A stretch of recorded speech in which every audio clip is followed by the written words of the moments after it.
Europe 1. Une info, une enquête, un défi. C'est le Challenge Vermuse. Bonjour Paul. Salut Laurent. Salut Claude Sarraute est arrivé, je vous le signale pour les gazettes qui pensaient que déjà on pouvait annoncer sa disparition. Agnès, Non, elle est bien Agnès, je suis obligé de vous interrompre. Agnès, Il faut tout arrêter, il n'y a pas le Vermuse qui attend. Paul. Ouais, ça fait 10 minutes que je bois ouais. et franchement, c'est pas raisonnable, hein. Ouais, en plus j'ai des enquêtes à vous confier, moi. Alors allons-y Laurent, ne perdons vraiment pas de temps. Là, vous me faites attendre comme une jeune fille. Qu'est-ce que ça veut dire? Oh bah, tu devrais être content. Alors d'abord, il paraît qu'il y aurait eu un sondage.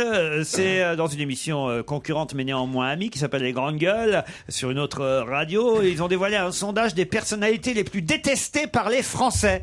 Alors moi, j'aimerais bien savoir. Il paraît qu'il y a Dominique Strauss-Kahn maintenant dans les personnalités les plus détestées. Ce qui paraît incroyable parce que c'était quand même le mec le plus... Tu vois, il suffit d'un rien. Finalement. L'opinion publique est versatile. Alors, est-ce que vous pouvez nous avoir la liste des personnalités les plus détestées des Français, Paul? Ah bien sûr, vous savez, N'en c'est rajoute pas important pour de te faire partie plaisir, d'une hein. liste noire. Vous savez, pour réussir, Laurent, et je sais de quoi je parle, faut être détesté. Le prix de l'humour politique aussi, c'est le Presse Club qui vient de décerner, c'est quoi, tous les 6 mois, tous les 3 mois, Tous les ans. Non, c'est tous les ans, mais tous les 3 mois, on annonce quelques phrases qui sont significatives. Ah, et là, c'est le prix annuel, alors? Alors ça, c'est le prix annuel, hein. Alors, c'est Laurent Fabius qui l'a gagné avec une phrase que je trouve moyennement drôle. On la redonnera tout à l'heure. J'aimerais avoir les autres phrases pour savoir si vraiment Fabius méritait de gagner le prix cette année. Sa phrase à lui, c'était « Mitterrand est aujourd'hui adulé, mais il a été l'homme le plus détesté de France, ce qui laisse pas mal d'espoir pour beaucoup d'entre nous. » Bon, c'est pas à mourir de rire, hein. Non, et il y a quand même plus amusant, hein. Bah alors, vous nous les donnerez tout à l'heure, les autres. Et puis, les élus indélogeables. Ça, c'est dans le Parisien ce matin qu'on nous dresse une liste, mais ils y sont pas tous. Alors là, c'est pareil, j'aimerais que vous la complétiez, cette liste. La liste des élus, c'est qui ont le droit à des loyers modérés, des logements de la ville de Paris. Alors, Jean-Pierre Chevènement est toujours dans son appartement. Bon, certes, c'est pas un énorme appartement, mais enfin, c'est quand même 120 mètres carrés, hein, à 2 pas du Panthéon. Bah oui, 100 mètres c'est carrés à très 2 pas sympa. du Panthéon. Ah bah oui, c'est ça, c'est quand même pas mal pour Ouais. 1271 euros. Quoi? Moi, je suis dans 24 mètres carrés, je paye 900 euros, quoi. Mais c'est dégueulasse. Bon, alors vous avez Fadela Amara. Elle a un petit 50 mètres carrés, Fadela Amara. C'est pas énorme. Un 50 mètres carrés dans le 13e, elle, en plus. Bon. Moi, j'ai trouvé un appartement de 780 mètres carrés. Ah oui? Avec piscine intérieure. Ah oui? 2 étages et tout. 200 euros par mois. C'est où? À Bagdad. Il y a Christine Boutin aussi. Alors, j'ai pas compris dans l'article du Parisien si elle l'avait encore ou pas, son logement, Boutin, ou si c'était son secrétaire, ex-directeur de cabinet. Son ancien directeur de cabinet. Ah, voilà, c'est pas elle. Expulsé, je peux déjà Il a vous été dire. expulsé. Bon, enfin, vous nous faites un point sur la situation, Paul. À moins que vous soyez gêné vous-même, parce que je me disais, Paul, c'est bien le genre à avoir un logement... Non, c'est vraiment pas gentil, Laurent. Non. Certes, j'habite un 250 mètres carrés dans le 7e arrondissement, mais je paye le prix, hein. C'est vrai? Oui, bah bien sûr. Enfin, vous savez, il faut avoir quand même un minimum de déontologie. Bon. Entre Monsieur Balkany que vous connaissez bien, Monsieur Carucci que vous connaissez bien, Et alors Jean-Claude Narcy. Et alors Bon. à cause d'eux, je vais être logé gratuitement, mais vous rêvez, Laurent? Pas gratuitement, Vous rêvez. mais Si je travaille avec vous, là. Si je travaille, un là. faux scandale, si ça. je fais mon numéro chaque jour avec vous, Oui. c'est pour payer le loyer. Oui. Bon, alors. Il y a un Arrêtez truc de qu'on faire sait des pas, remarques alors, hein. désobligeantes. Donc vous avez jamais eu un petit passe-droit, Apollo? Bah, j'ai pas de passe-droit, je vais vous dire un truc, je paye mes contraventions comme tout le monde, et je paye mon loyer comme tout le monde, et je vous assure que mon loyer, j'ai parfois du mal à le payer à la fin du mois. C'est pas vrai. Je crois qu'on va pleurer un petit peu. Mais non, mais c'est sûr, pourquoi? c'est sûr. S'il ne compte que sur Laurent pour payer son loyer, ça ne doit pas être grand-chose. Le 200 mètres carrés dans le 7e, t'as qu'à prendre 100 mètres carrés dans le 10e, tu seras Et tranquille. de quoi je me mêle, Stevie? Chacun sa vie, hein, s'il te plaît. 10 mètres carrés dans le 100e.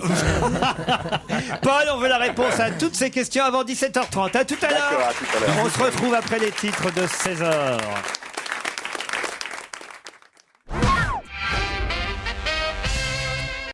Europe 1. Une info, une enquête, un défi. c'est le challenge Vermus. Paul, juste avant que vous me donniez les réponses aux enquêtes qu'on vous a confiées, j'ai une photo de vous avec Michou, qu'un auditeur m'a envoyé. Je sais pas qui est la dame au milieu. Elle me dit quelque chose, mais j'arrive pas à me rappeler qui est cette dame qui est au milieu entre Michou et Paul Vermus. C'est Super Nana, non? C'est une grosse dame? Non, c'est une dame rose. Une dame en rose. Blonde. C'est la fille de l'inspecteur Bruel. Ah, c'est Perrette Souplex. Oui. Mon Dieu, Perrette Souplex, exactement, je la reconnaissais. Perrette Souplex, qui a fait, alors pour le coup, dites donc, alors vraiment, il faut de la mémoire et être un vieux comme moi et comme Pierre Bénichou pour se rappeler que c'était une dame qui avait joué avec Bourvil, je crois, qui avait joué avec Raymond Souplex dans La Perruche et le Poulet. Elle avait joué avec, je crois, c'est ça. C'était sa fille, mon chéri. Et elle a fait avec la fille d'Orin, Françoise d'Orin, et Paul Suzanne Furet. Gabriello. Et Ça Suzanne s'appelait Les Trois Gabriello. Filles Les filles à Les papa. Les trois filles à papa. Les filles à papa. Et en plus, quand on la voit maintenant, ça fait une chose. Elle avait comme amoureux un certain Jacques Brel, qui a écrit pour Non, ça elle. c'est Suzanne Gabriello. Oui, mais c'était sa copine. Heureusement que je suis là pour rectifier les conneries de Pierre Bénichou. Elle a des petits airs de... On est obligé de raconter ça. Ouais, d'accord, mais enfin, Quand c'est on pas passe les c'est trois. pas elle. On peut mentir au public. Elle a des petits airs de José Dayan. Bon allez, les réponses aux enquêtes. Alors les élus indélogeables, quels sont ceux qui pour l'instant n'ont pas encore quitté leurs appartements à loyer modéré? Alors bon, déjà, je voudrais juste vous dire un tout petit truc, Laurent. Il y a Oui. 450 000 ménages de bobos aisés, dont les salaires mensuels dépassent 13 000 euros, qui occupent des HLM, et dont certains même payent l'ISF. Il suffit d'aller dans les parkings des logements sociaux de Neuilly, où vous verrez des Alpha, des BM, des Audi. C'est tous des 4 sup et des PDG. Donc, je voulais vous dire par là qu'il n'y a pas que les politiques. C'est pas la peine, il n'y a pas que les politiques qui profitent des avantages acquis. D'accord ? Chevènement, c'est vrai alors. Chevènement, c'est vrai. Alors, Fadela Amara, elle habite 50 mètres carrés pour 525 euros, mais d'elle-même, elle a demandé à payer un surloyer, revendiquant le désir de rester sur place. Elle n'a absolument pas envie de déménager. C'est exactement pareil d'ailleurs pour la députée socialiste Delphine Bateau, qui, elle, a vu augmenter son loyer, mais à sa demande. Donc, vous voyez, il ne faut pas non plus faire scandale. Oui, elle paye 1524 euros par mois. Bon, Voilà, alors je peux vous dire par exemple que Georges Tron a continué à louer à Paris une HLM de 118 mètres carrés. un pied à terre. Payé 1200 euros par mois rue Mademoiselle. Mais il explique, Laurent, que c'était pas pour lui mais pour son épouse. Alors vous avez le fils de Jean Tibéry qui a bénéficié d'un logement social de 130 mètres carrés rue de Sancier. Donc Marie-Anne Guéraud, qui sort ce papier dans le Parisien aujourd'hui, n'a pas tort au fond. Bah, elle a pas tort, c'est vrai, il n'y a aucun problème là-dessus. Prix de l'humour politique, le Presse Club a décerné le prix de la phrase la plus drôle à Laurent Fabius. On l'a donné tout à l'heure. Elle n'est pas super drôle cette phrase quand même. Laurent Fabius en a dit de meilleur jadis. Par exemple, Laurent Fabius a dit jadis, c'est plus facile de céder son siège à une femme dans l'autobus qu'à l'Assemblée. Oui. Alors Nathalie Arthaud, qui est la porte-parole de Lutte ouvrière, Ouais. elle a dit je ne serai peut-être pas élu président de la République, mais je ne serai pas la seule. Bon, vous avez Ça c'est pas mal. vous avez François Barouin parlant de Michel Alliot-Marie. Même a gardé toute sa légitimité à Saint-Jean-de-Luz. Oui. Oui, vous avez François Bayrou qui dit rassembler les centristes, c'est comme conduire une brouette pleine de grenouilles, elle saute dans tous les sens. C'est celle-là qu'aurait dû gagner. C'est Ah, bien, voilà, c'est alors, bien. bon, Ça vaut le pas celle de jury De a Gaulle, salué- quand même. Le jury a salué Frédéric Lefebvre pour sa mémorable lecture de Zadig et Voltaire, donc il a le prix de l'encouragement. Vous avez, oui, Daniel Fidelin, député méconnu de la Seine-Maritime, prix spécial du jury. Vu de la Chine, le port du Havre ne travaille pas. Vous voyez vous avez André Chazet. Écoutez Paul, les phrases déjà elles sont pas très drôles. Si vous pouviez un peu y mettre le ton, ce serait pas plus mal aussi. Bon, Parce alors que, écoutez, je vais essayer. Vous êtes d'accord? au lieu de les dire à toute vitesse sans les, vous voyez, il faut les vendre un peu les phrases aussi, Polo. D'accord, mon cher Laurent, vous m'apprenez mon métier, même à mon âge, je suis ravi. André Chassaigne, député communiste du Puy-de-Dôme. Dans sa forme historique, le PC est mort, mais il a encore de l'avenir. Très bien, oui, c'est Ça pas vous très va drôle non plus, ça, non. Bon, Gabriel Cohn-Bendit, qui est le frère de Daniel Cohn-Bendit. Alors celle-là, elle est drôle. Les Verts sont capables du meilleur comme du pire, mais c'est dans le pire qu'ils sont les meilleurs. C'est pas mal. Pas mal, C'est une pas jolie mal, formule. Pas mal, ouais. Vous avez Patrick Devedjian. Il y avait tellement de gens à mon enterrement que j'ai décidé de pas m'y rendre. Il y en a une que j'aime bien, qui est de l'ancien ministre de la Culture, Renaud Donnedieu de Vabre. Passer de ministre à promeneur de son chien suppose un énorme travail sur soi-même. C'est joli. Et celle de Cécile Duflot. La dernière. Quel est le féminin de candidat au cantonal? C'est suppléante. C'est pas mal aussi, ça va plaire à Isabelle Alonso. C'est bien. Le sondage des personnalités les plus détestées des Français maintenant, Bon, Polo. alors, c'est à la demande d'une radio concurrente. C'est l'Institut d'études GN Research France qui a établi ce fameux baromètre de l'impopularité. Bon, c'est tout ça pour définir 3 personnalités les plus détestées de France. Alors bon, c'est un sondage par téléphone auprès d'un échantillon de 1000 personnes de 15 ans et plus. Donc c'est sérieux, hein. C'est un échantillon national de la population. Alors bon, le grand vainqueur, c'est DSK, avec 44,7% des sondés, devant Marine Le Pen, 28,3%. Ça, c'est une surprise, puisque son père, Jean-Marie Le Pen, jusqu'à présent, trustait le haut du classement depuis plusieurs années. Elle a pris la place du père, même dans les gens détestés, alors. Ça, c'est très nouveau. À la 3e marche du podium, l'avant-centre, enfin l'ex-avant-centre des Bleus, Anelka, 14,3%. Nicolas Alors, c'est vrai- Anelka. Oui, Anelka. Alors, ça nous change des éternels chouchous, Noah, Delahousse, Nagui.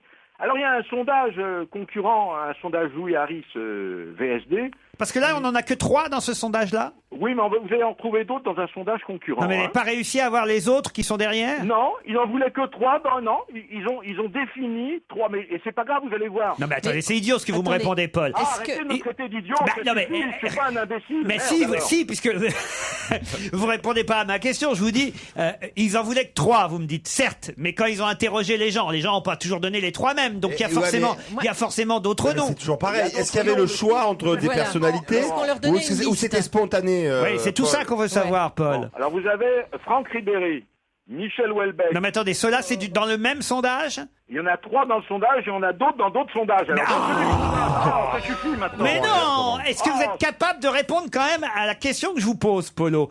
Oubliez les autres sondages, je vous demande. Dans ce sondage-là, je retrouve Raymond Domenech et Franck Ribéry. Mais comme ce sont des sportifs, bah, on les oublie. De toute façon... Pourquoi au Anelka, c'est départ- quoi C'est un ministre Non, mais que on je vous croit ai- qu'il vous est bête, comprenez- mais il est de mauvaise foi. Laurent, Ouais. vous comprenez quelque chose, Laurent, Oui, quand oui. même. Quand vous faites un championnat du monde ou les Jeux Olympiques, vous avez un podium avec 3 noms. Oui. Ouais, le 4e, le 5e, le 6e, c'est vrai, ils sont moins...